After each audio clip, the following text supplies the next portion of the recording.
Hello and welcome to What Culture. I'm Josh, joined as always by Ewan, because today we have some Star Wars news, which happened actually over the weekend. Lucasfilm finally came out and announced the cast for their upcoming Star Wars Episode 9, and it has a lot to pull apart. So just before we start, I'll run into it essentially. So returning cast members are Daisy Ridley, already messed that up, Adam Driver, John Boyega, Oscar Isaac, Lupita Nyong'o, Domhnall Gleeson, Kelly Marie Tran, and then we get onto some newcomers, including Naomi Ackie, Richard E. Grant, Kerry Russell, Mark Hamill, Billy D. Williams, finally, and Carrie Fisher, which I assume we're going to start with, because that is a sort of not really controversial thing, but a contentious thing, surely, because we've gone back and forward on this ever since Star Wars Episode 9 was announced. They were originally saying that she wasn't going to feature at all, and then it was that they were going to use old footage, then they were like, no, we're not going to do this, and now they finally confirmed that Carrie Fisher will be coming back by using old footage from The Force Awakens, which... this is going to be a hard thing to do, whichever way you cut it. Yeah, there's no easy sort of solution to this. What are your initial feelings of this? Yeah, it's weird. I think I was like everyone when this news broke out, because on one hand it was like kind of like the initial kind of shock of them confirming that it would happen. I think we all kind of expected them to address it maybe in the opening crawl or early on in a scene or something like that. But yeah, so the first reaction I had was one of shock, then one of kind of contemplation, kind of thinking, well, surely they wouldn't be doing this if they didn't have a feasible way of making it look kind of organic and a way that would complement the film story itself. Then it's kind of gone back to that guttural reaction of, I don't know how to feel about this. Yeah. And then kind of trying to reconcile that with the idea that I believe that they have Fisher's the family's blessing, which makes sense as well. Yeah.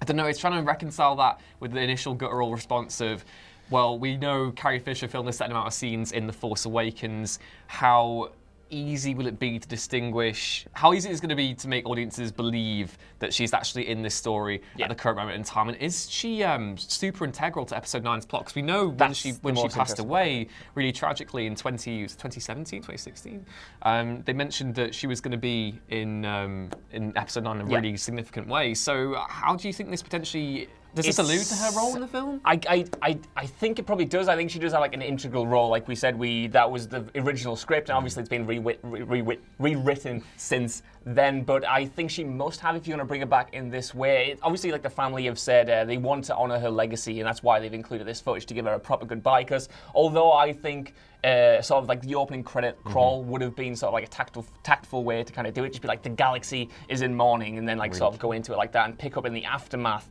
I do think being such an integral part of this franchise, you do need to have like a kind of proper send-off, and I can see why they would want that from the family's perspective. It's hard to chime in on, I think, when you're not the family and you don't know what's going to happen, and it's sort of like, I don't know what they're going to do. It seems sort of, it's not what I would have done, but then again, I don't know how they're going to do it. And I think the main thing to bear in mind is that obviously over the course of this new trilogy has been made, both Rian Johnson and J.J. Abrams knew Carrie Fisher very well. Yeah. And they know the franchise at the back of their hand at this stage, and they obviously have a direction in mind of where they want to take it. And with that in mind, I do think that ultimately Carrie's inclusion will probably be a really fantastic thing. It's just a case of getting past that initial shock and thinking, well, how are they going to do this in a really kind of, not going to say worthwhile manner, but like in terms of that makes it feel as though she's actually in the story at the current moment in time. There are other things as well. There are. Just one last Carrie Fisher thing I'd say. Yeah, I think that's the biggest issue they have to overcome, because this footage was taken from The Force Awakens. Yes. And a lot has happened since The Force Awakens, and I don't know if you're going to have that dissonance going into it where you know this is not footage from this movie, which sort of adds a weird layer to it. Sorry for the accidental pun there, but that's it's a tricky one. But in perhaps more light-hearted news, Mark Hamill is officially going to come back as a a Force Ghost. Space Ghost which is Luke. Great. Space Ghost Luke. I can't wait for him to just haunt Kylo Ren and go, ooh. That's what he's going to do, He's just going to come up, and he's just going to, I'm not going to gesture the swears, because I don't think we can blur that out, but he's just going to go out there and just flick the bird at Kylo Ren, just being like, ooh. Yeah, I don't know. I think that'd be really clever. I think you have obviously the typical depiction of a Force Ghost is that they come along and they train Rey. I imagine that'll probably happen in the film as well. But I would quite like to see potentially have this this version of Luke maybe torment Kylo and kind of continue working towards maybe.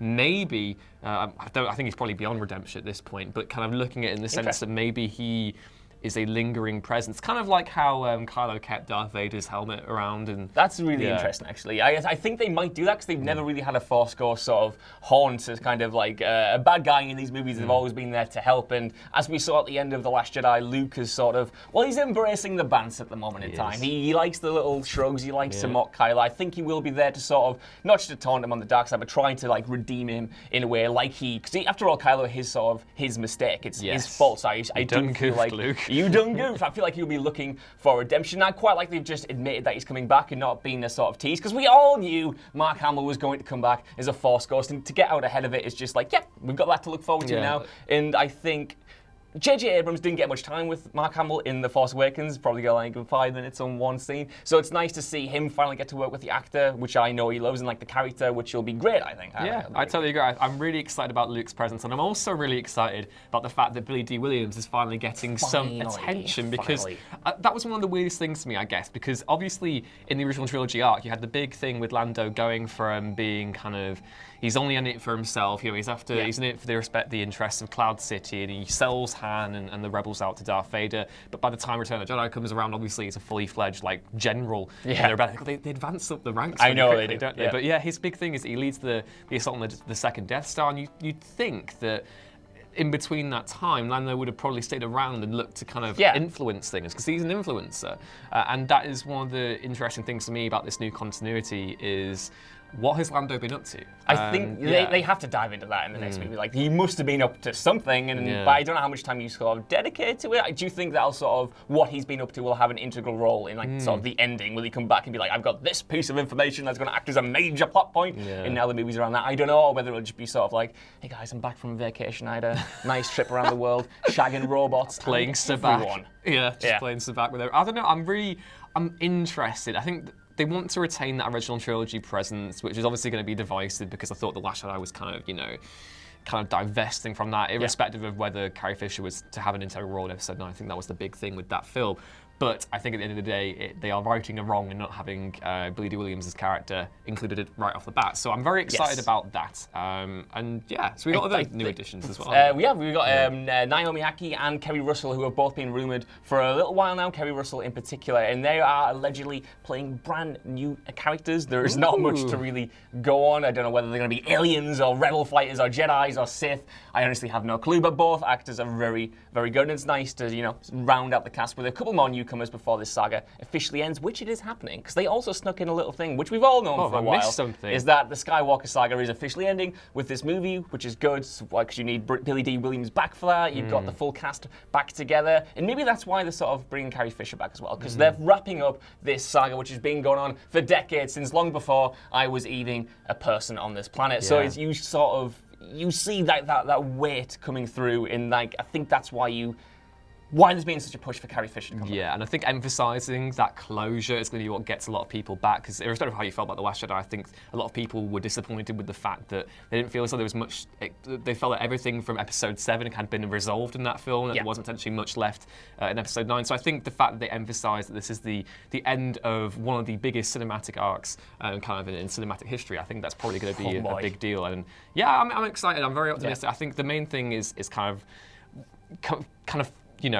going to love or going to whatever opinion you're going to have about the Carrie Fisher footage being reused, but then also one of excitement because the fact we're going to have Lando back, which I'm really looking forward to. I can't wait to him to be with Chewie again and do all that sort of thing. Oh, they're going to have such a heartbreaking scene when they mourn both Leia and Han. But anyway, I don't know what you guys think down in the comments below. Are you interested in Star Wars Episode 9 at all? And has this casting news reignited the love you have for this franchise? Even if you haven't, though, I've been Josh. I'm gonna go cry. He's been a sad man. Yeah, I'm going. Yeah. And we'll see you soon. Bye. Bye.